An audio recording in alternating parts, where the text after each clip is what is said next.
Bonjour et bienvenue dans ce nouvel épisode de podcast. On se retrouve avec l'épisode 31 dans lequel je vais vous donner mes 10 conseils pour prendre soin de votre ventre. Alors j'annonce dès le début, ces conseils ils sont pas classés par ordre d'importance ou par ordre dans lesquels les effectuer. J'ai un peu tout mis en vrac dans mes 10 conseils. Mais voilà, je me suis vraiment posé la question de c'est quoi les choses qui peuvent vraiment changer la donne pour quelqu'un pour retrouver un ventre serein, une digestion simple et confortable. Et je vous ai listé donc mes 10 conseils pour prendre soin de votre ventre.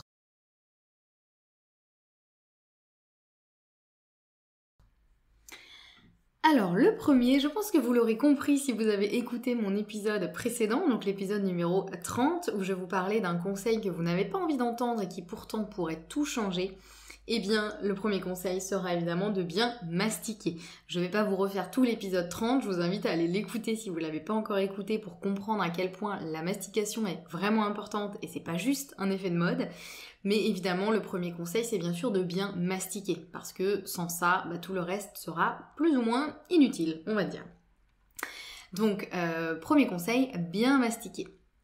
Deuxième conseil, ça va être de simplifier ses repas. Donc ça va rejoindre effectivement un autre épisode de podcast qui est l'épisode 28 dans lequel je vous parlais du fait que sain ne veut pas dire digeste. Et parfois on a tendance à trop complexifier nos repas, vouloir mettre trop de choses en même temps dans notre repas. Et du coup ça peut fortement perturber la digestion, voire vraiment faire en sorte que l'on assimile beaucoup moins bien ce qu'on mange. Donc parfois ça peut être intéressant vraiment de simplifier ses repas. Alors ce qui ne veut pas dire qu'il faut les rendre moins gourmands, hein. Vraiment l'important c'est quand même de prendre plaisir à manger et de faire en sorte que vous ayez autant plaisir à manger que le plat soit équilibré, hein. C'est vraiment cet équilibre entre plaisir et équilibre alimentaire qui est important à trouver. Mais voilà, c'est simplement parfois d'éviter de mélanger trop d'aliments en même temps. En général, 2 ou 3 aliments sur un même repas, c'est déjà pas mal et c'est déjà suffisant pour éviter que la digestion soit trop lourde et trop compliquée. Donc c'est pareil, je vous ai fait un épisode entier sur ça, donc je ne vais pas vous refaire tout le topo, je vous invite à aller écouter l'épisode 28. Mais voilà, c'est mon deuxième conseil évidemment, c'est de simplifier les repas. Le troisième conseil, ça va être de limiter votre stress. Pareil, je vous ai fait un épisode entièrement sur ça, qui est d'ailleurs l'épisode 29. Vous avez vu, là, je vous fais la promo des derniers épisodes publiés sur cette chaîne de podcast. Mais voilà, dans cet épisode, je vous expliquais à quel point le stress peut fortement impacter, j'ai failli pas le trouver ce mot, peut fortement impacter la digestion et vraiment amplifier les symptômes digestifs qu'on peut déjà avoir présents, voire complètement déséquilibrer le microbiote, etc. Donc c'est hyper important pour avoir un ventre serein de limiter son stress. Donc après, bien sûr, il existe plein de techniques pour ça. J'en parle dans l'épisode 29, donc n'hésitez pas à aller l'écouter, mais voilà, c'est vraiment un conseil qui est hyper important parce que si vous faites tout bien mais que vous êtes super stressé, ça risque de poser problème quand même sur votre digestion et vous risquez vraiment d'avoir une digestion compliquée, un ventre qui est jamais content, et voilà, c'est hyper important de s'occuper de son stress. Mon quatrième conseil, ça va être d'essayer au maximum de maintenir un transit régulier. Et ça, c'est hyper important. En général, on le sait tous, hein, on sait bien qu'il faut avoir un transit régulier, etc. Mais déjà, on ne sait pas forcément ce que c'est, un transit régulier, et on ne sait pas forcément pourquoi. Alors, un transit régulier, on va dire que c'est idéalement d'aller aux toilettes tous les jours, au moins. Et si c'est plusieurs fois par jour, c'est encore mieux. Parce que idéalement, à chaque fois qu'on mange quelque chose, il faudrait en gros faire de la place, donc évacuer d'autres choses. Sauf que bon, dans la réalité, c'est pas toujours comme ça.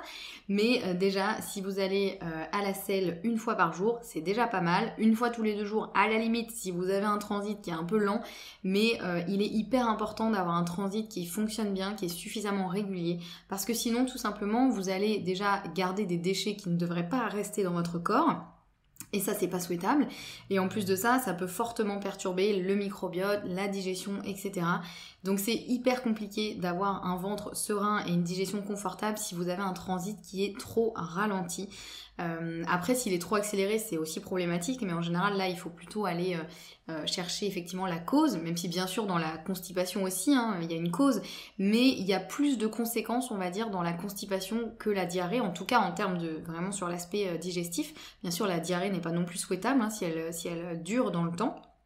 Mais la constipation, c'est vraiment important d'essayer de la limiter au maximum. Et donc, pour ça, il existe plein d'astuces, hein, bien sûr, déjà ce qu'on met dans l'assiette, hein, mais on peut aussi prendre, faire le plein de fibres, ça c'est sûr, dans l'assiette, voilà, essayer d'avoir une alimentation la plus complète et pleine de fibres possible, tout en respectant aussi votre dose que vous êtes capable d'assimiler.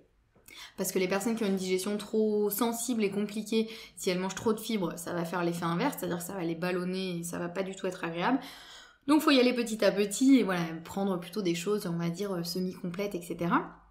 Et après on peut s'aider avec des compléments alimentaires, alors soit par exemple du psyllium, qui lui se prend de manière assez naturelle, enfin en poudre, voilà, qui peut faciliter le transit. Pareil, on y va petit à petit, parce que sinon ça peut aussi faire des ballonnements.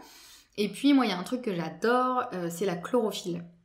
La chlorophylle sous forme de gélules, hein, donc des gélules remplies de chlorophylle dedans, qui vont permettre vraiment de relancer en douceur le transit. Donc c'est pas du tout un laxatif, hein, ça va vraiment relancer le transit en douceur et ça permet aussi de nettoyer en douceur les intestins. Donc ça c'est vraiment la chlorophylle, moi j'adore, je la recommande à tout le monde, je vous en ai déjà parlé dans d'autres épisodes. Voilà, c'est vraiment un de mes produits chouchou et il en existe voilà, des très bien maintenant sur le marché. Ça coûte pas très très cher en général, en tout cas ça revient à pas trop cher si on fait à la gélule on va dire. Et voilà, ça c'est hyper important d'avoir un transit qui est régulier et efficace. Mon 5e conseil, ce sera d'apporter le plus possible de probiotiques naturels dans l'alimentation. Vous voyez que là, je suis pas en train de vous dire de vous gaver de probiotiques, hein, autant ça peut être très intéressant, les probiotiques, dans certaines conditions, et en choisissant bien la souche, etc. Mais là, je suis en train de vous dire simplement, dans l'alimentation, il existe une quantité non négligeable de probiotiques naturels qui peut être intéressant d'incorporer chaque jour à ses repas. Pareil, en petite quantité pour commencer et puis on laisse le temps au corps de s'habituer. Si vous vous gavez d'un coup de probiotiques naturels, votre corps va peut-être pas trop aimer. Alors, où on en trouve des probiotiques naturels? Dans tout ce qui est fermenté. Donc notamment les yaourts par exemple. Alors idéalement plutôt des yaourts végétaux ou au lait de chèvre ou de brebis qui vont être plus digestes que les yaourts au lait de vache. On en trouve aussi dans les légumes lactofermentés. Maintenant, il est assez facile soit de les faire soi-même, soit d'en trouver en magasin bio. Donc ça c'est pareil, on y va en petite quantité d'abord, vraiment on en prend vraiment une toute petite quantité puis on augmente au fur et à mesure. On en trouve dans la choucroute, notamment si elle n'est pas cuite, parce que la cuisson va bien sûr tuer toutes les bactéries. On en trouve dans le kéfir, dans le kombucha, enfin voilà, on en trouve dans tout ce qui est fermenté. Alors la bière, ça ne compte pas. La bière, c'est autre chose parce que du coup, là, il y a une fermentation qui est un peu différente. Donc on va pas dire que ça compte dans les probiotiques, hein. N'essayez pas de tricher.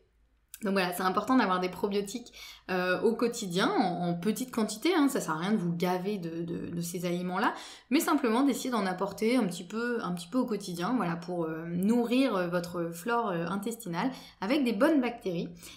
Enfin, pas vraiment nourrir votre flore intestinale d'ailleurs, c'est plus coloniser votre flore intestinale avec des bonnes bactéries. Et par contre, pour nourrir votre flore intestinale, ça peut être intéressant de consommer des prébiotiques.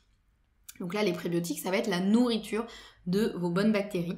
Il y en a beaucoup dans le poireau, dans plein d'aliments qui là évidemment ne me viennent pas vu que je les ai pas notés. Mais en gros, c'est tout ce qui contient beaucoup de fibres. Alors encore une fois, attention si vous avez l'intestin fragile parce que les fibres, c'est notamment ce qui peut faire ballonner. Donc on y va doucement, mais voilà, un petit peu de prébiotiques, un peu de probiotiques, et là c'est le cocktail parfait pour soutenir comme il faut votre microbiote.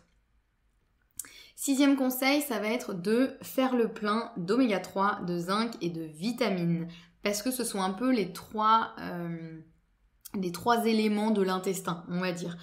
C'est vraiment un peu le cocktail de base pour une bonne digestion. parce qu'ils vont être intéressants à plein de niveaux, notamment au niveau de la barrière intestinale, du fonctionnement de la digestion, tout simplement. Enfin voilà, je vais pas vous détailler tout parce qu'il y aurait tellement de choses à dire. Je pense que je pourrais faire un épisode sur chacun de ces micronutriments parce que vraiment il y aurait trop de choses à dire. Mais voilà, vraiment c'est important d'avoir suffisamment d'oméga 3, de zinc et de vitamine D. Alors bien sûr dans l'alimentation, autant que possible, en consommant pour les oméga 3 des petits poissons gras, si vous en consommez, des noix, etc., des huiles riches en oméga 3. La vitamine D, bien sûr c'est en se mettant au soleil aussi, qu'on arrive à faire de la vitamine D tout en protégeant sa peau, évidemment selon votre phototype, mais c'est important quand il y a un petit rayon de soleil d'aller mettre son nez quelques minutes au soleil. Et si jamais vous ne trouvez pas suffisamment dans l'alimentation, ça peut être intéressant parfois de se complémenter de manière ponctuelle, de se faire des petites cures de temps en temps, particulièrement, je sais pas, au changement de saison, on dit en général ça, ou voilà, de temps en temps, ça peut être intéressant de se complémenter en oméga 3, zinc et vitamine D, parce que ce sont vraiment, alors c'est pas les seuls évidemment, mais ce sont vraiment des éléments qui sont hyper intéressants pour la digestion, pour l'intestin notamment. Pour le système immunitaire aussi, enfin voilà, c'est vraiment un peu le trio gagnant, même si bien sûr il n'y a pas que ça, le magnésium est aussi hyper important, notamment pour tout ce qui va être contraction musculaire, et les intestins, ça reste des muscles, donc si vous manquez de magnésium, vous avez potentiellement un peu plus de crampes intestinales, donc il y a plein d'autres minéraux importants, mais voilà, je voulais vraiment faire un focus sur cela. Mon conseil numéro 7, ça va être de boire de l'eau plutôt entre les repas et pas trop pendant le repas. On a souvent tendance à oublier de boire dans la journée et d'un coup on arrive à table et là on se retrouve qu'on a hyper soif. Et on a tendance à boire beaucoup pendant qu'on mange. Or, le problème, c'est que plus vous allez absorber de liquide, et notamment de l'eau, plus vous allez diluer les sucs digestifs, donc tout ce que va sécréter votre estomac qui va lui permettre de digérer vos aliments. Et donc, plus ils vont être dilués, moins ils vont être efficaces. C'est comme si... je sais pas moi, vous essayez d'enlever une tache par exemple avec de la lessive, plus elle est diluée, moins elle va attaquer cette tache. Alors que plus votre lessive est concentrée et que vous la mettez directement sur la tache, plus elle va pouvoir attaquer la tache. Là c'est un peu pareil avec vos sucs digestifs. Alors ce qui veut pas dire qu'il faut absolument pas boire pendant les repas. Si vous avez soif pendant les repas, n'hésitez pas à boire un petit peu, mais idéalement il vaudrait mieux boire entre les repas, donc une demi-heure, un quart d'heure avant le repas. Si vraiment d'un coup vous dites oh là là j'ai hyper soif et je vais bientôt manger, buvez un grand verre d'eau, attendez au moins un quart d'heure, 20 minutes, une demi-heure avant de manger, et après pareil après le repas, là il vaut mieux attendre plutôt 1 heure ou 2 heures si possible. Après vous laissez pas mourir de soif, si vous vous rendez compte qu'en fait après le repas vous avez hyper soif, dans ce cas-là buvez à petites gorgées. Et voilà, bien sûr, l'idée c'est de s'hydrater suffisamment, mais c'est vrai qu'on a tendance à trop boire pendant les repas et ça peut fortement perturber la digestion, donc il vaut mieux boire autant que possible entre les repas. Moi par exemple, en général, je bois pas du tout pendant les repas parce que je bois suffisamment dans la journée pour faire en sorte qu'au moment du repas, j'ai pas forcément soif et j'y pense même pas. Et après le repas, en général, j'ai un peu soif, donc là je vais boire un tout petit peu, mais pas trop, parce que je sais que sinon après, je vais me sentir vraiment lourde, l'estomac lourd, comme si j'avais trop mangé, alors qu'avant de boire, tout allait bien. Donc c'est important d'essayer autant que possible de boire plutôt entre les repas, et un petit peu pendant les repas, bien sûr, si vous avez soif, mais plutôt entre les repas. Mon conseil numéro 8, ça va être idéalement de vous prendre des jus de légumes. Vous connaissez ma passion pour les jus de légumes. Et là j'ai bien dit jus de légumes, je ne parle pas de jus de fruits, mais voilà, les jus de légumes ça va vraiment vous permettre de faire le plein de vitamines sans avoir à vous gaver de choses crues qui peuvent être compliquées à digérer si on a un intestin un petit peu sensible. Alors ce qui veut pas dire qu'il faut pas du tout manger de cru, mais simplement quand on a l'intestin sensible, une grosse salade de crudité, surtout si on la mastique pas très bien, il y a de fortes chances que ça vous crée des ballonnements, des soucis digestifs, des problèmes de transit, etc. Donc si vous sentez que le cru c'est pas trop facile à digérer pour vous, gardez-en des petites quantités bien sûr, mais misez aussi beaucoup sur les jus de légumes qui vont vous permettre, à condition de les boire lentement et de ne pas les gober cul sec, qui vont vous permettre vraiment de faire le plein de bonnes vitamines sans agresser vos intestins puisqu'il n'y a pas de fibres. Donc ça permet d'éviter de relancer, d'activer trop la digestion et de faire en sorte que ce soit compliqué à digérer. Voilà, et bien sûr, commencer petit, hein. Quand on dit jus de légumes, parfois on s'imagine qu'il va falloir se boire 1 litre de jus de légumes en une fois.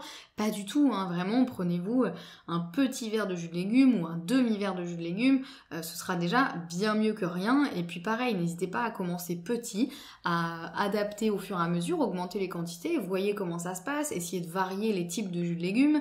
Enfin voilà, il y a plein de... Il n'y a aucune obligation, hein. Voilà, souvent on se dit « Oh là là, mais jus de légumes, il faut en boire beaucoup, c'est compliqué, etc. » Pas du tout. Et petite astuce que moi je fais maintenant, alors oui, on dit que les jus de légumes, bien sûr, il faut qu'ils soient faits à la minute, qu'il ne faut pas les laisser à la lumière ou à l'oxygène, parce qu'effectivement, ça va oxyder une grande partie des vitamines, ça va vraiment détruire une grande partie des vitamines, certes. Mais ce que vous pouvez faire, c'est, si vous avez un extracteur de jus par exemple, plutôt que de vous en servir tous les jours, si vous savez que ça va être compliqué et que clairement vous n'allez pas le faire, eh bien faites-vous une grande quantité de jus que vous mettez dans une bouteille en verre et dans laquelle vous enlevez l'air. Vous savez, avec ces systèmes normalement qu'on utilise plutôt pour des bouteilles de vin, avec des bouchons spéciaux et un appareil qui permet de pomper manuellement, hein, de pomper l'air pour faire un vide d'air dans la bouteille. Et ça, vous le mettez au frigo. Donc déjà, votre jus, il sera au frais, donc pas à la chaleur, et en plus, il sera moins en contact avec l'air, puisque vous aurez enlevé l'air de la bouteille. Donc ça vous permet d'avoir du jus dispo pour, je sais pas moi, 3-4 jours par exemple, vous voyez. Alors bien sûr, ce sera moins bien que si vous faites votre jus chaque jour religieusement et que vous le buvez immédiatement après, mais ce sera toujours mieux que rien. Donc moi, voilà, c'est ce que je fais quand je sais que j'ai des semaines un peu chargées, que je sais que j'aurai clairement la flemme de me faire un jus tous les jours, et bah je me fais du jus pour 3-4 jours, je mets dans une bouteille en verre, j'enlève l'air, je mets au frigo, et je suis bien contente chaque jour d'avoir ma bouteille qui m'attend. Et je me sers mon petit verre de jus de légumes. Et ensuite, j'enlève de nouveau l'air, je remets au frigo, et voilà. Donc ça peut être effectivement intéressant pour faire le plein de vitamines et de minéraux, sans attaquer trop votre digestion. Mon conseil numéro 9, ça va être de limiter le sucre. Ça c'est pareil, vous le savez sûrement si vous me suivez depuis un moment. Moi c'est vraiment un truc qui a changé ma vie, le fait de manger beaucoup moins de sucre. Quand j'étais plus jeune, je faisais tout le temps des hypoglycémies réactionnelles. J'avais vraiment des moments vraiment de douleur, de mal-être, d'angoisse à cause de ça, à cause du sucre, parce que je mangeais trop de sucre. Du coup, j'étais hyper mal et en plus de ça, j'avais tout le temps mal au ventre. Et j'ai compris au fur et à mesure de mes formations et de mes apprentissages à quel point en fait le sucre, au-delà du fait que c'est pas super bien pour la glycémie, pour le pancréas, etc., que ça fatigue un petit peu tout ça, au-delà de ça, ça peut vraiment être problématique pour la digestion. Tout simplement parce que vos petites bactéries présentes dans votre intestin, elles adorent le sucre. Donc dès que vous allez manger du sucre, elles vont se gaver de sucre et potentiellement, déjà, ça va créer des ballonnements parce qu'elles vont avoir tendance à fermenter le sucre que vous allez manger. Donc, qui dit fermentation dit bulle de gaz. Donc, ça va vous faire des ballonnements, des gaz, des douleurs, etc. Mais en plus de ça, souvent les bactéries qui adorent le sucre, ce sont pas les bactéries les meilleures pour votre santé. Donc, il se peut que ce soit dans ce cas-là les bactéries, ce qu'on appelle pathogènes, c'est-à-dire qui sont plutôt mauvaises pour la santé, qui vont prendre un petit peu le dessus par rapport aux bonnes bactéries. Et donc ça va créer une dysbiose intestinale, c'est-à-dire un déséquilibre de votre microbiote, et donc ce qui va engendrer des problèmes de digestion et autres problèmes de santé.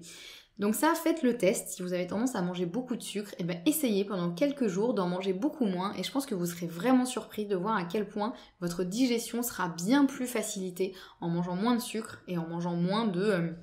Alors je dis sucre, mais c'est aussi, bien sûr, je devrais inclure dedans tout ce qui est aliments hyper industriels, parce que tout ça, ça contient énormément d'additifs, énormément de sel, de sucre, de choses qui devraient pas être là.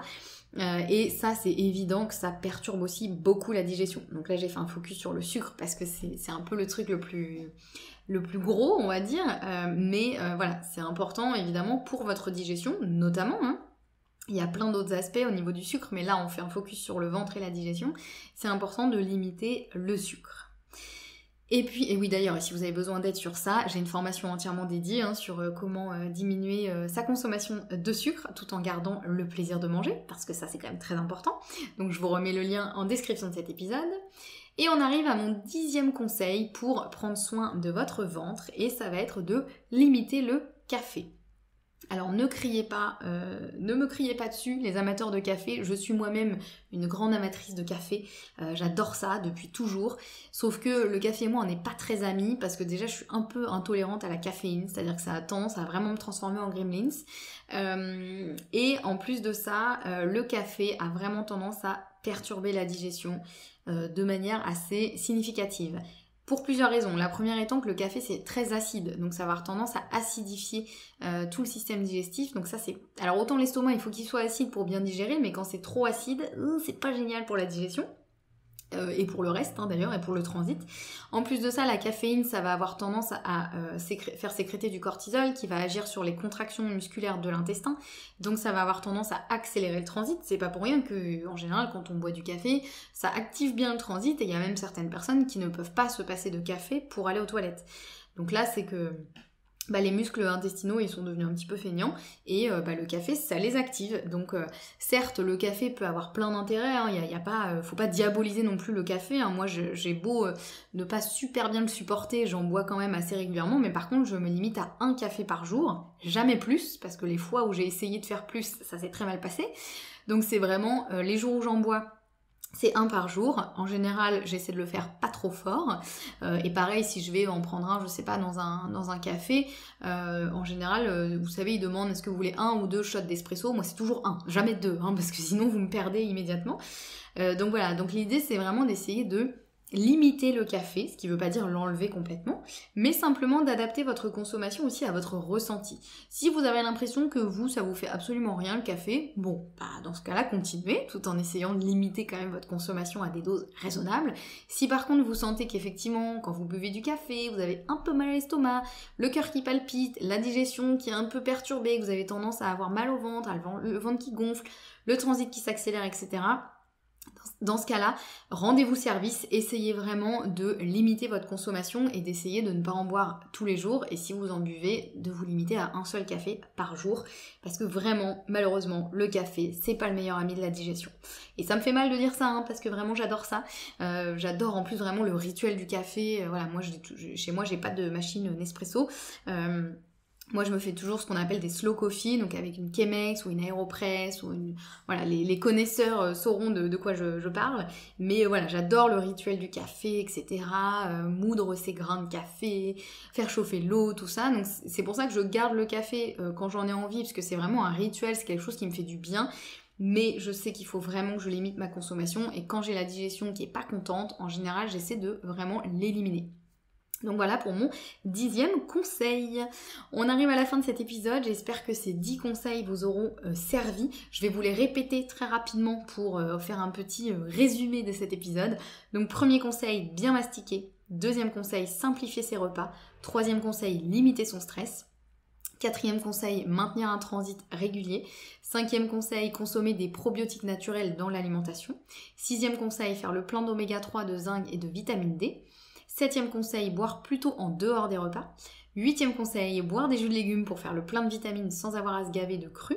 Neuvième conseil, limiter le sucre. Et 10e conseil, limiter le café. Voilà, j'espère que cet épisode aura pu vous éclairer sur comment prendre soin de vous et de votre digestion. Si vous avez aimé cet épisode, n'hésitez pas à mettre des petites étoiles sur votre plateforme d'écoute, me dire, laisser un petit commentaire, me faire un petit retour, ça me fait toujours hyper plaisir de savoir que vous écoutez mes épisodes et que surtout ça vous est utile. Donc je vous souhaite de vraiment prendre bien soin de vous. Si vous souhaitez aller plus loin, n'hésitez pas à me contacter pour qu'on voit ensemble comment je pourrais vous accompagner au mieux. Et puis on se retrouve très vite pour un prochain épisode, et en attendant, prenez bien soin de vous.